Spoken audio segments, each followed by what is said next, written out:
ભાભી ભાભી તમે અહીંયા બેઠા છો, હું આખા ઘરમાં ગોતીને આવી, તમ કે દેખાયા જ નહીં. હા, ફ્રી થઈને બેઠી હતી.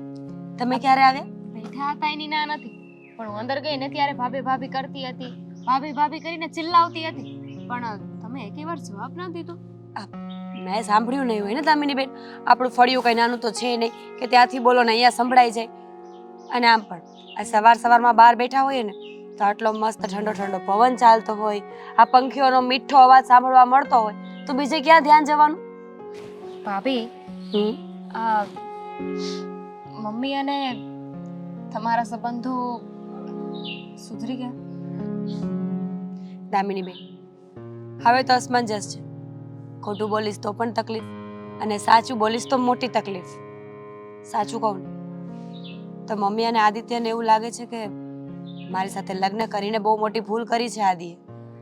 ખબર નહીં કેમ એમને હંમેશા એમની જ વાતો સાચી લાગે છે. પણ દામિની બેન, જરૂરી તો નથી ને કે ઘરમાં શાંતિથી રહેવા માટે, સરસ રીતે જીવવા માટે ફેશન કરવી, ઇંગ્લિશ બોલવું જરૂરી છે? જરાય નહીં. અને લગ્ન કરીને ભૂલ તો કરી છે. તમે હા, સાચી વાત છે તમારી. પહેલા એક આશા હતી કે પરિવાર મળશે, પરિવારનો પ્રેમ મળશે તો કદાચ જીવનમાં થોડા ઘણા સુધારા આવશે. પણ અહીંયા આવ્યા પછી એવું લાગે છે કે માણસના નસીબમાં ન હોય તો એ ક્યાંયથી ન મળે. જરૂરી નથી ને, નસીબ બદલી પણ શકાય છે જો આપણામાં ચાહ હોય ને તો. ભાભી જો મારા મમ્મી અને મારા ભાઈ છે એટલે બુરાઈ તો નહીં કરી શકે, પણ ફક્ત તમને સમજાવી શકીશ, કહી શકીશ કે એ લોકો કરમ મગજવાળા છે. તમે થોડું જતું કરી દેજો. આઈ નો તમે જતું કરતા જ હશો ને, તમે જતું કરો છો ત્યારે જ તો આ ઘર ચાલી રહ્યું છે ને. જો અરે આ બધી વાતમાં છે ને મેઇન વાત કરવી તો ભૂલી ગઈ. શું? આપણે છે ને અત્યારે બહાર જવાનું છે. આપણે બંને ને? હા, ક્યાં? એક્ઝિબિશનમાં. એક્ઝિબિશન એટલે? એક્ઝિબિશન એટલે ત્યાં અલગ અલગ સેલર હોય ને, આઈ મીન જાણે કે તમે કોઈ વસ્તુ સેલ કરતા હોય કે તમારો કોઈ ટેલેન્ટ હોય. આ બ્યુટી પાર્લર વાળા કરે એવું? મેં એકવાર જોયું હતું. તો એ છે ને બધા અલગ અલગ જગ્યાએની જગ્યાએ એક મોટો હોલ હોય, ત્યાં બધા અલગ અલગ કપડાવાળા હોય, બ્યુટી પાર્લર વાળા હોય, એવી રીતે અલગ અલગ બધાનો બિઝનેસ ત્યાં સમજી ગઈ. એકવાર મેં જોયું છે પણ મને આ નામ નહોતું આવડતું. અજીબ નામ છે, સ્પેલિંગમાં ખબર નથી પડતી. Exhibition right. બોલી તો લઈએ પણ સમજવામાં થોડું મુશ્કેલ છે. તો આપણે છે ને ત્યાં તમારા માટે કપડાં લેવા જવાનું છે. એ વાત ખોટી દામિની બેન, હમણાં તો હજી 3 સાડીઓ લાવી છું. જો મમ્મીજીને ખબર પડી ને તો મારો તો વારો છે. મમ્મીને તમે આ સાડી પહેરો છો, આવું બ્લાઉઝ પહેરો છો, નથી ગમતું તો આપણે એમાં થોડું ચેન્જ કરીએ ને. બની શકે કે થોડા ચેન્જથી મમ્મીને લાગે છે તમને? ક્યારેય નહીં. ફક્ત કપડાનો વાંધો હતો તો ક્યારનું સોલ્યુશન આવી ગયું હતું. પણ ફક્ત કપડાથી વાંધો નથી. માણસને તમારામાં કોઈ ખામી કાઢવી હોય ને તો એ કોઈ પણ વાતથી કાઢી શકે. સાડી તો તમે પણ પહેરો છો. તમને ક્યારેય કહ્યું કે સાડી ના પહેરતી? ના, પણ કોશિશ કરવામાં શું જાય છે? કહેવાય છે ને, કોશિશ કરને વાલો કી હાર નહીં હોતી. ઠીક છે, જઈએ. પણ જો મને ગમશે તો લઈશ, બાકી નહીં. Done.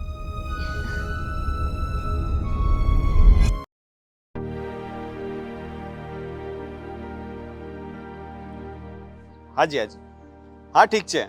હા, હું હમણાં તમને વાત કરીને જાણ કરું. હા હા. આદિ, આ પેલા મોડલ ટ્રેડર્સ વાળાનું પેમેન્ટ કરવાનું તો એનું શું થયું છે? થઈ ગયું છે? અરે ના, તો હું ભૂલી જ ગયો હતો. ફોન આવ્યો હતો. ખાઈ નહીં, ફોન કરી દઉં છું ને, થઈ જશે. કઈ વાંધો નહીં, પણ તું જરાક ધ્યાન આપ ને. ક્યાં ધ્યાન રહે છે તારું? અરે હા, હમણાં નવી પાર્ટીઓ સાથે મીટિંગ કરું છું ને, એમાં આ જૂના લોકોનું ક્યારેક ભૂલાય છે. એમાં શું થઈ ગયું, અત્યાર સુધી રેગ્યુલર પેમેન્ટ જ આપ્યું છે ને. અરે પણ તું એમાં આટલો બધો ગુસ્સે શેનો થાય છે? હું તો જસ્ટ પૂછું છું. આ જુઓ જીજાજી, આ છે ને ગુસ્સે નથી થતો. હું પણ ખાલી કહું છું તમને કે એ લોકો થોડાક દિવસ ખમી પણ શકે ને. આમાં ફોન કરવાની શું જરૂર હતી? આપણે ક્યાંનું પેમેન્ટ લઈને ભાગી જવાના હતા? અરે પેમેન્ટ છે, આપવાનું છે. આપણે વાયદો આપેલો છે તો સમયસર ના પહોંચાડીએ તો એ આપણો વાંક છે ને, એ લોકોનો નહીં. અને મને એવું કેમ લાગે છે કે તું વધારે ટેન્શનમાં રહી છે ને ગુસ્સો તને વગર વાતનો વધારે આવે છે આજકાલ? એવું કઈ નથી. આ ક્યારેક ક્યારેક મૂડ ખરાબ થઈ જાય જ મારો, અને એવું તો ચાલ્યા કરે બધું. આ મને અંદાજ છે ત્યાં સુધી આ બધું મીરા ભાભીના લીધે હશે ને? તમે નામ લીધું છે તો હા, એના લીધે જ છે. આ જ્યારે જુઓ ત્યારે છે ને મારું મગજ ખાતી હોય છે, કે ખબર તો પડતી નથી. સાવ બુદ્ધિનું બારદાન છે. મને તો એવું નથી લાગતું. મને તો લાગે છે કે એ બહુ હોશિયાર છે અને સંસ્કારી છે. અરે કોની પાસે તમે સંસ્કારની વાત કરો છો? હા, એને તો આ કેવી રીતે રહેવું ને એ પણ નથી આવડતું. હવે વિચાર કરી લ્યો, અમે જેમ કહીએ છીએ એમ તો એને કરવું નથી. હંમેશા પોતાની મનમાની કરે છે. મનમાની? શું મનમાની કરે છે જરા કહીશ? એ જ. હા, મને નથી ગમતી એ. હા, સાડી પહેરવું, હા જેવી રીતે એ બોલે છે, અરે થોડો ઘણો તો ચેન્જીસ હોવો જોઈએ કે નહીં માણસની લાઈફમાં? પણ ના. હા,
અરે મારે એવી રીતે એડજસ્ટ કરવું મને આવડે છે, પણ એને મારી સાથે નથી ફાવતું.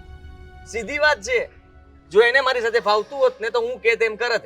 કારણ કે હું એનો પતિ છું, અને પતિની ઈચ્છા પૂરી કરવી એ પતિનો ધર્મ હોય છે ને. તો ક્યાં ગયો એ ધર્મ? નથી. અરે આ બધું જ્ઞાન તમે એને બેસાડીને આપો એક દિવસ, તો એને ખબર પડે કે કેવી રીતે રહેવાય. આ દામિની મારી બેન કેવી રીતે રહે છે શીખવાડો એને. જુઓ, અમે બંને એ જ કોશિશ કરીએ છીએ કે તમારા ઘરમાં કઈ રીતે સારું વાતાવરણ રહે. દામિની મીરા ભાભીને પણ સમજાવવાની કોશિશ કરે જ છે, બટ સમજવું થોડુંક આપણે પણ પડે. મેં કહ્યું ને કે તાળી એક હાથે ન વાગે. ઠીક છે, મારે તાળી એક હાથે વગાડવી પણ નથી. હું જેવી રીતે રહું છું ને એવી રીતે જ રહીશ. અને હા, મીરાની વાત તો હવે તમે બીજી વાર કરતા જ નહીં. આપણે કામની વાત કરીએ અને કામ પતાવીએ. ચાલ પેલા તો તને ચા પીવડાવું, તું ઠંડો પડ, ગુસ્સે ના થા.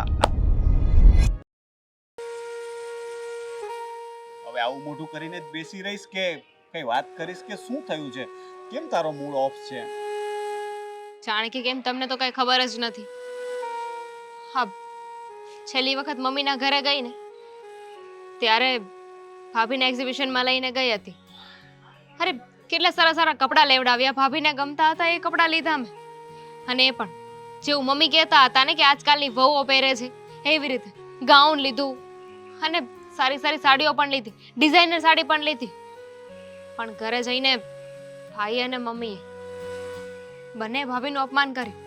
કહે છે કે કપડાં ચેન્જ કરવાથી તારી રહેણી કેણી, તારી બોલી આ બધું નહીં બદલાઈ જાય. હા, તો એમને પૂછવું જોઈએ ને કે હવે કરવાનું છે શું? તમને લોકોને કોઈ વસ્તુ ગમતી નથી. પહેલા કહે છે કે મીરા ભાભી મોડર્ન નથી એટલે જ તકલીફ છે, અને હવે તે મોડર્ન કપડાં લઈ આપ્યા તો કહે છે કે તને સૂટ નથી કરતા, તને પહેરતા નથી આવડતું, તારી રહેણી કહેણી આવી નથી. એકચ્યુઅલમાં આ લોકોને પ્રોબ્લેમ શું છે ખબર છે? એમને છે ને ગમે તે વાતમાં વાંક કાઢવા જોઈએ છે. આ તો સારું છે કે મારા વાંક કાઢવાનું શરૂ નથી કર્યું, બાકી તને પણ ચડાવશે કે રોનક કુમાર તો આવા છે, રોનક કુમાર તો તેવા છે, એમને ભાન નથી પડતી, બિઝનેસની ખબર નથી પડતી. મને તો મમ્મીનું નથી સમજાતું. અરે મમ્મી જ તો પોતે લગ્ન કરાવીને ભાભીને ઘરે લઈ આવ્યા હતા. એમની મરજી હતી ત્યારે જ લગ્ન થયા ને, અને હવે એમને જ વાંધો છે. અને એમણે એ પણ જોવું જોઈએ ને કે મમ્મીના આવા સ્વભાવના લીધે આદિભાઈને કોઈ છોકરી નહોતું આપતું. એ તો આપણને બધાને જ ખબર છે ને, નહીતર તો એમના અરેન્જ મેરેજ ક્યારના થઈ ગયા હોત. એના માટે થઈને તો આપણે અનાથ આશ્રમમાંથી છોકરી લાવવી પડી. અને ભગવાનની દયા કે મીરા ભાભી જેવી સારી છોકરી મળી ગઈ, છતાં પણ એ લોકોને તો બસ એમાં પણ વાંધા વચકા જ કાઢવા છે. રોનક, હવે શું કરવું ને મને એ નથી સમજાતું. જો આવું ને આવું ચાલતું રહ્યું ને તો એ લોકો ભાભીને વધારે હેરાન કરી શકે એમ છે. જો આપણે આપણી બનતી કોશિશ તો કરીએ જ છે. હું વારે ઘડીએ આદિને સમજાવવાની કોશિશ કરું છું કે મીરા ભાભી સાથે થોડું સારું વર્તન કરે, કારણ કે મમ્મી તો કેવું છે કે હવે આ પાકા ઘડે કાંઠા નહીં ચડે, પણ આદિ તો સમજી શકે ને. અને મેં એને કહ્યું કે તાળી છે ને એક હાથે નથી વાગતી. જેમ હું ને દામિની એકબીજાને કમ્ફર્ટેબલ થવાની કોશિશ કરીએ છીએ, એવી રીતના તમે પણ કોશિશ કરશો તો એકબીજા સાથે કમ્ફર્ટેબલ થઈ જશો. પણ ના, એને તો કોશિશ જ નથી કરવી. એ એવું ઈચ્છે છે કે બધો જ બદલાવ મીરામાં જ થવો જોઈએ. મમ્મી સુધરી પણ જાય, પણ જો ભાઈ સાથ આપે ને તો. ભાઈ છે ને પોતાની પત્નીનો સાથ આપવો જોઈએ, ભાભીનો સાથ આપવો જોઈએ. જો એ ભાભીની સાઈડ લઈને તો મમ્મી કઈ ના બોલી શકે. એક વાત સારી છે દામિની કે તું તારા પરિવાર ઉપર નથી ગઈ. જો તારો સ્વભાવ પણ તારા ભાઈ કે મમ્મી જેવો હોત તો હું શું કરત? તો આખો દિવસ આપણા ઘરમાં પણ ઝઘડા જ થયા કરતા હોત. પણ સામે તમારા લોકોનો સ્વભાવ પણ એવો નથી ને. એ વાત સાચી છે, પણ મીરા ભાભી પણ એવા તો નથી જ. પણ કેવું છે કે ત્યાં બહુમતી થઈ ગઈ છે, મમ્મી અને ભાઈ બંને એક થઈ ગયા છે, અને મીરા ભાભી બિચારા એકલા પડી ગયા છે. એક કામ કરવું છે, ભાભીને થોડા દિવસ આપણા ઘરે લઈ આવવા છે. પણ રહેવા દો, એમાંય મમ્મીને વાંધો હશે. ત્યાં જઈને હું વાત કરીશ તો કહેશે, અચ્છા હવે મારી લાડકી દીકરીને એના ભાભીનું બહુ દાજે છે. હા, એટલે થશે એવું કે મીરા ભાભીની સાથે સાથે ત્યાંનો કંકાસ પણ આપણા ઘરમાં આવી જશે. રાઈટ. જોઈએ હવે આ બધું સમય પર છોડી દઈએ, કંઈક ને કંઈક રસ્તો તો નીકળી આવશે. હા, આઈ હોપ સો. કારણ કે હવે હું આદિને વધારે કંઈ પણ નથી શકતો. શાળો બનાવીની સાથે સાથે અમે બિઝનેસ પાર્ટનર પર છીએ. હવે જો અમારી વચ્ચે કંઈ પણ મતભેદ થશે તો એનું નુકસાન સીધું ધંધામાં પણ થશે. એટલે હું એને વધારે કંઈ કહું અને એના કરતાં હું છે ને વાતને ટાળવા વધારે કોશિશ કરું છું. ડોન્ટ વરી, તમે આ વાતમાં વચ્ચે નહીં પડતા. ના, જરૂર પડે તો તું મને ગમે ત્યારે કહેજે, પણ જરૂર વગર હું વચ્ચે નહીં પડું. હું થોડું કામ પતાવીને આવું. હા, મારે પણ કામ છે.